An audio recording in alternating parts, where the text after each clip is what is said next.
Greetings YouTube, this is Western Kansas Prepper here with a video about the importance of firearms training. Now I have my favorite gun here, which is my SIG 229. It's a 40 Smith & Wesson caliber, and you see it's empty there. There's nothing in the chamber, nothing in the mag. And this is the target that I used for my combat pistol class I took the other night, which looks pretty shitty honestly to me. Not the target. I mean, this looks like the guy Tyrone from Chappelle's show that Dave Chappelle plays with the cocaine around his lips or whatever. But this is center mass on this guy right here, and my shots are all now. Given the position of where his heart is, those would have all been pretty effective shots. But that's not where I intended to shoot. I intended to shoot center mass. Now, my targets don't normally look like this at this point in my shooting experience. I'm usually able to be a little more on target, but with this combat pistol class, we were shooting very quickly. So we actually had the back sight of our gun taped over with masking tape. We were just using the front sight, and when the front sight would come up, we'd fire, we'd do 2 rounds, and then with the second round, we'd shoot the second round as soon as the sight came back down on the target. So shooting very quickly, and your accuracy, if you're not used to it, like mine did, all your fundamentals break down a little bit.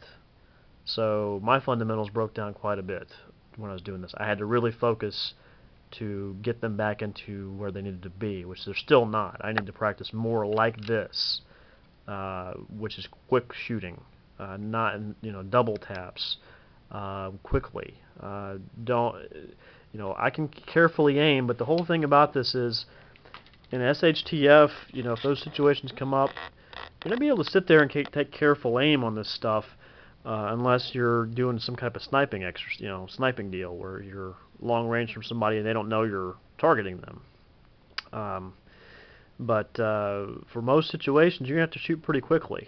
So it's I think it's important to try to do that as best you can. And this was not from a great distance either, by the way. This is only from like 3 yards, I think, or less. So this was not that great. Pretty embarrassing, honestly. I usually, like I say, am a little more on target than that. But I was not used to shooting this quickly. The other thing we learned was how to clear certain misfunctions. And I'll show you what I learned on those in a second here. 2 of those. One of those was called a stovepipe. I've got these snap caps here. I wouldn't recommend doing this with regular bullets until you're on a range and you're with an instructor. These are not real bullets. These are snap caps, and I could show you how this works with these and be fairly safe about it. But first one you call a stovepipe, and that's basically where you have a bullet lodged in the receiver there, and it can happen in a lot of ways. Either the ejection wasn't, you limp-wristed the shot and the round didn't clear like it should have, or literally the round jumps up and back into the chamber, or the ejector didn't work right or something.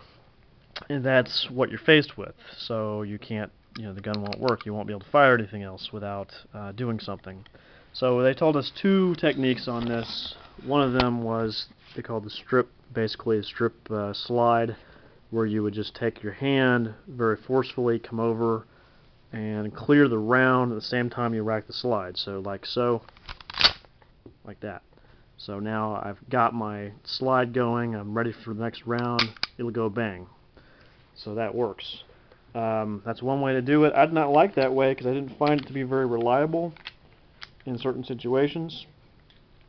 So instead, I've got another magazine here loaded with a couple of rounds, a couple of snap cap rounds. I'm going to put that in my gun. And the way I preferred to do this was the old school, the whole rhyme you hear, which is tap, rack, bang, which simply means you're going to take this same deal, stovepipe, tap, magazine, you're going to turn it over, you're going to rack it, And the round came in, bang. We'll go bang now, and that worked. So that's another way to do that. And then there's clearing the double feed, which you need 3 rounds to do this. So you need 2 in your mag.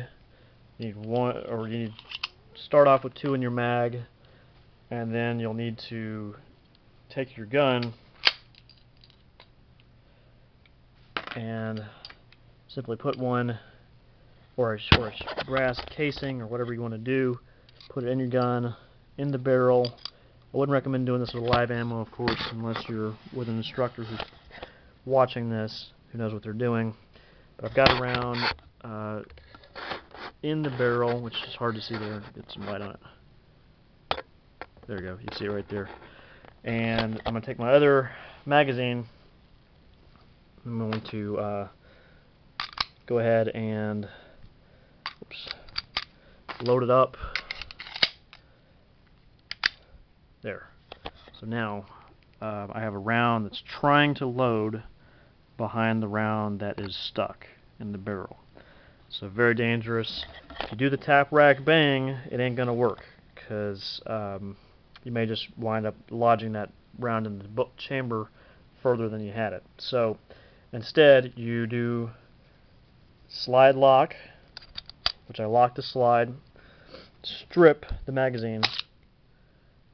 I'm going to hold on to this magazine. If you got more than one, you might throw it on the ground. My SIG magazines, this is why you want to practice this, like to hold on to that bullet.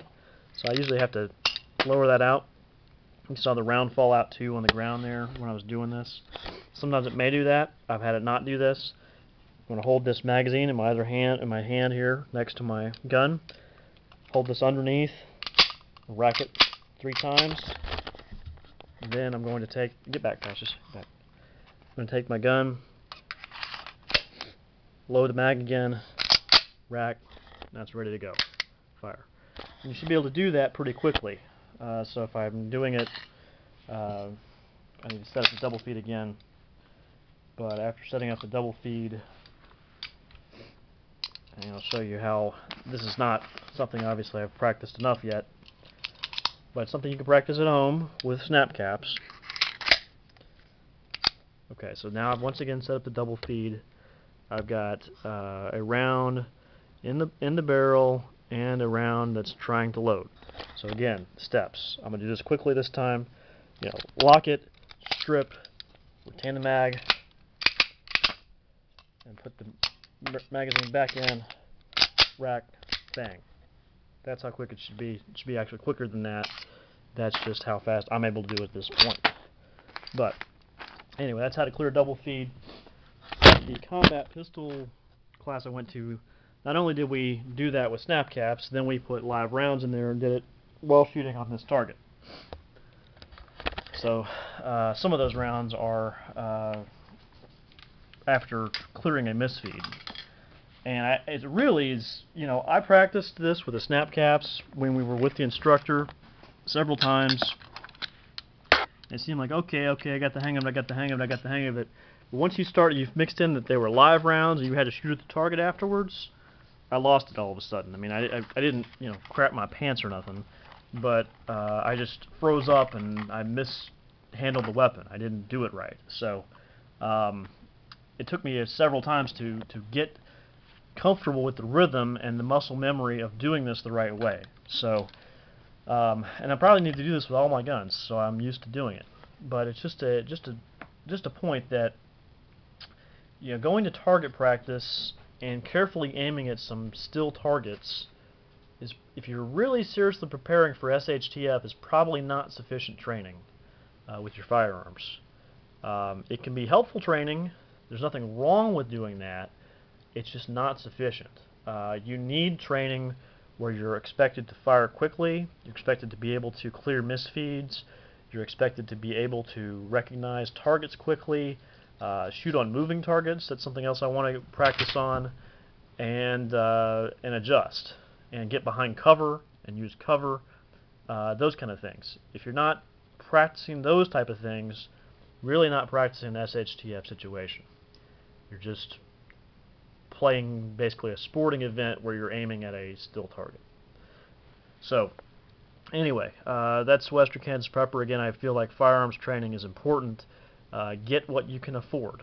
Get whatever you can afford in firearms training. Know how to use your guns. I still have a lot to learn myself. I shared with you guys what I didn't know about shotguns before, but this is what I'm learning about my pistols. I know a lot more about my pistol than I did about my shotgun, but I never tried to clear live ammo before as I did this week. So it was very educational, and I recommend that experience for everybody who's trying to consider themselves well-rounded for prepping. It's Western Kansas Prepper, sign off.